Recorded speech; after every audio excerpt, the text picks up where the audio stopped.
Hi everyone. So I'm actually recording this a second time because the first time I didn't realize that my microphone was turned off. So I did the whole thing. It was like 20 minutes of it, of me just talking, and afterward, when I tried to watch the video, yeah, I realized that. So yeah, if you haven't noticed, I'm still new to streaming. So I make a lot of mistakes. But so the gist of this video is I want to talk about my progress and kind of my thought process on how I came up with the idea and the first couple of steps for the Game Jam game that I'm working on for Blackthornprod Game Jam number 3.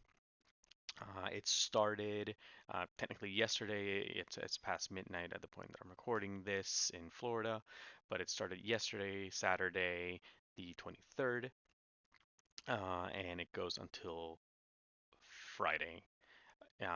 So yeah, so to kind of start, basically, I'll show you the process that I use to kind of come up with my ideas. Um, this was a slightly different process than what I tend to use, but it was something that I learned in school when I was doing my game designs master. Basically, you take the theme, in this case, the theme that was introduced to us was less is more. And from there, you extrapolate some smaller themes, some smaller ideas. And from those, you extrapolate quite a few more ideas. In this case, I wanted to make them more like elevator pitches. And afterward, I just basically read these out loud to my wife and just explained them just a little bit. And based on what I would hear and what she would hear, I would just kind of gauge the reactions of both of us really and determine like, okay, do I seem like I'm excited for this at all? Or am I just really just spitting out something that means nothing in the end? So here you can see the ideas that I came up with. I'm not going to go through all of them really. You guys can read them. The two that I do want to highlight are the two that I named, that I gave a title to, mainly because they were the biggest contenders for me. Sorry. So in one side you have the too much on screen category, where I came up with this elevator pitch of the player can place stuff on the map to help them clear the game. However, each new object destabilizes the world. So I figured, what if I make a game where you can add new objects into the world to kind of clear out obstacles and such. But as you do so, maybe the game starts getting wonky. And I imagine that from this meta narrative where maybe you are sort of playing a game developer that is playtesting their game, but you've gotten to the point where all you care about is just beating the game that you're making. So you're taking shortcuts by adding assets of another game. Um, but as you do so, because those assets don't belong in your game, the game is kind of getting corrupted. It's getting glitchy. It's getting buggy. Um, so yeah. So the idea being, the more you add to the game, the harder the game becomes to control or to beat. And I figured it could even be something where the player sort of defines what is they define their own difficulty, right? Maybe they decide, hey, I can deal with these bugs. These are bugs that I can get used to, so I don't mind. I'll just keep adding stuff to the levels, or vice versa. So for the title for this game is just not of this game. It's something that I thought. The other idea, which was ultimately the idea that I did go with, is the player must purposefully put themselves in a compromising or outright bad situation to progress. Um, what I liked about this idea is I didn't want to do something along the lines of, just as an example, like parrying in most video games. So when you parry, there's always the inherent risk that if you miss that window to parry, you might get damaged. The key word here being might. In other words, you're taking a risk, but you're not really purposefully hurting yourself, or putting yourself in a bad situation. You're just taking the risk of like, okay, am I gonna get slightly inconvenienced? Um, or am I just going to do this perfectly and that's it?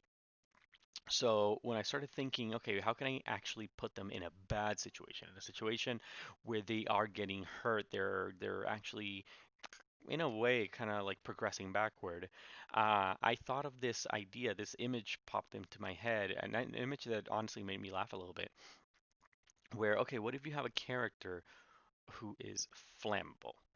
And whenever they touch flame, they catch on fire and they're just manically running through the map, trying to put themselves out. But as they do so, they're burning other stuff in the game, and that is a good thing because as they're burning stuff, they're getting rid of certain obstacles that are impeding their progress. So I like that idea a lot, and I wanted to run with it, especially because I also wanted to work on a game that was slightly comedic. And I don't know, the idea of having a somewhat cutesy character just kind of walking around and suddenly catching on fire and just, you know, dropping the cute facade and just doing whatever they can to survive. I don't know, seemed appealing to me.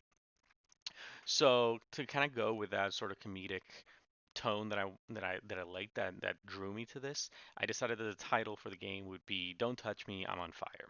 I kind of like it. There's some weird contrast between, the first part of the title, "Don't Touch Me," sounding kind of like mundane, but then the "I'm on fire" part sounding both mundane but outrageous. So I just went with that.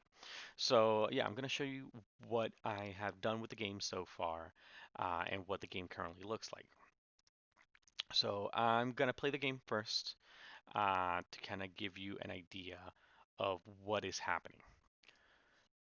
So when you start, you have your character here. This is Match, that's his name. As you can see, he is quite literally a walking matchstick.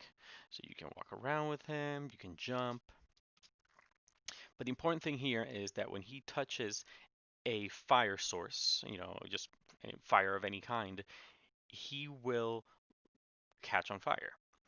And as he is on fire, his health bar, which you see up here, is gonna start going down. If it ever reaches zero, your character dies, and you basically have to start the level all over again. But while he's on fire, he can touch other flammable objects, setting them on fire, and after their own HP bar goes down, um, it will it will disappear from the level, thus allowing you to progress forward. Um, and one thing that I've also added to the game is just not currently here in the game. Like it's not in this level, but it is. You can probably see the script right here. Dowsing object is a simple object, simple things that can put the fire out. So you can also work with that. The idea of like, okay, I'm gonna set myself on fire, set this thing on fire, but while I wait for it to burn down, I'm not gonna just sit around because then my HP is gonna go down. So I'm gonna go run um, to this body of water and put myself out until I'm ready to set myself on fire again. Um, so yeah, so to kind of give you an idea of what is happening here in this level, you have your character, you have this fire source. So right now this thing is on fire, but it's basically using the exact same script as any other flammable object, this flammable object script. But it has a field where, I mean, I can actually show it to you here, where it's as ever burning, meaning that it will just continuously burn forever. It will never die because of it burning. So for this, I'm thinking stuff like it could be like campfires or flamethrowers, or just anything that, generally speaking, we can kind of view as them being on fire for so long that it just feels like they're on fire forever. So yeah, so we have this. Here we have a flammable object, which is actually identical to this cube. The only difference is that it's not ever burning. So once it catches on fire, after a few seconds, it will destroy itself. And then this sphere is supposed to represent a body of water for the time being. So when I touch it, it will put me out, so put the fire out. So right now I'm going to show you the process of catching fire, propagating that fire, and then putting out the fire. And then I'm gonna catch fire again just to see what happens when the your HP goes all the way down. So yeah, as you can see, I'm on fire. I'm panicking. The character looks a little bit more demonic. And then make this catch on fire. You see it disappears. Perfect. And then I'm gonna put the fire out. Boom. So I'm out. And as you can see, my HP went down less than half. So now I am going to catch fire again and let myself die in this example.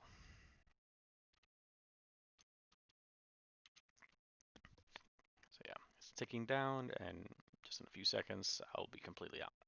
There you go. And the level starts again. So that part was very important for me, resetting the level, not because it's difficult or anything like that, is notoriously, whenever I work on game jams, I tend to leave the actual gameplay loop until the very end. So I don't tend to put in a win state or a lose state or anything like that until the very end, and it shows and shows in a lot of the game jam games that I've worked on. So this time around, I decided that it was one of the first things that I wanted to do. Yeah, it's not clean, it's not perfect. It's literally does what it's meant to do, right? It just restarts the level and that's it. Um, but it's there. So because of that, because I have that there, I already have the sort of like flammable mechanic in. I have the character movement. Basically, I have all the things that make the game a game. I was able to work on the visuals a little bit. So you can see like the level, I have levels and stuff like that. I have the character animating and such. One thing that was infinitely helpful for me to work on, uh, mainly because I learned about it this time around, it was something that I didn't know how to do, is auto tiling. So this here is my auto tile, and it's so useful because then I'm able to do this, and it just helps with making level design way faster. Let's say I want to connect it here. So perfect, and it's just connected there. Let's make it pretty. Why not? There we go.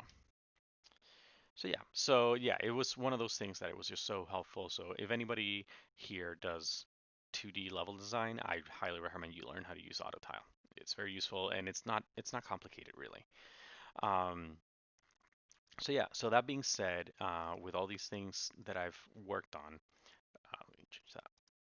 Okay, with everything that I've worked on, now I want to obviously define what I want to work on starting today, once I wake up in a couple of hours.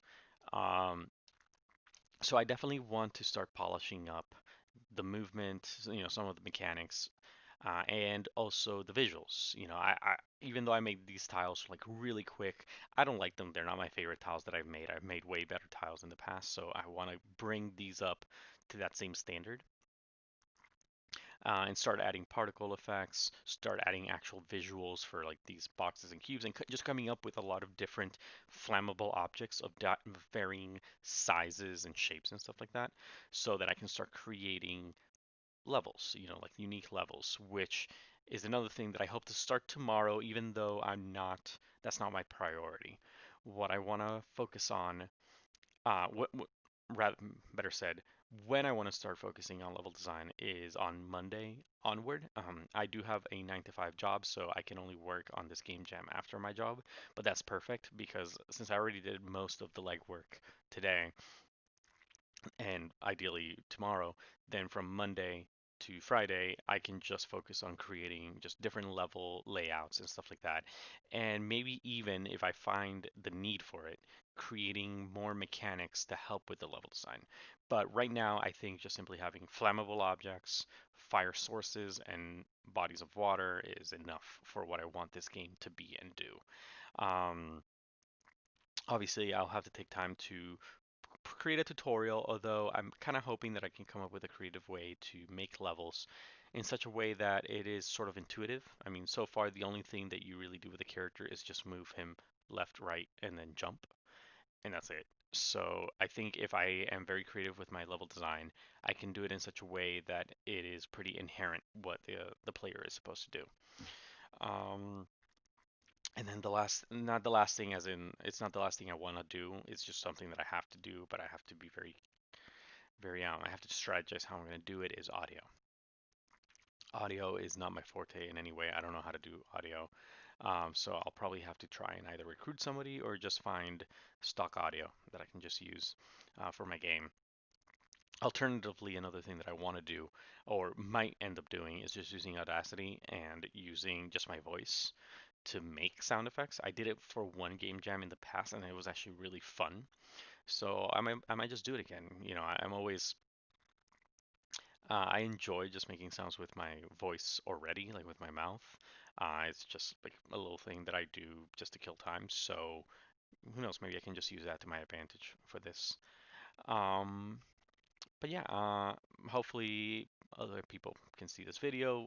This video in the end is really just more for me, but I welcome anybody to just look at this and just take away what you need to take away from it. Feel free to give feedback. I always like hearing feedback. Um, Reach out if you have any questions, whether it be about this game or just game jams in general. I'm not gonna say I'm an expert, but I have done quite my fair share of game jams, mainly solo. But I'd like to think that I'm no longer a beginner in any way. Uh, yeah, and I mean, this has been fun, and I'm excited to see where I can take this idea, and hopefully, obviously, just finish it. But yeah, I'm tired now, so I'm probably just gonna go to bed and just keep working on this tomorrow when I wake up. So, see y'all.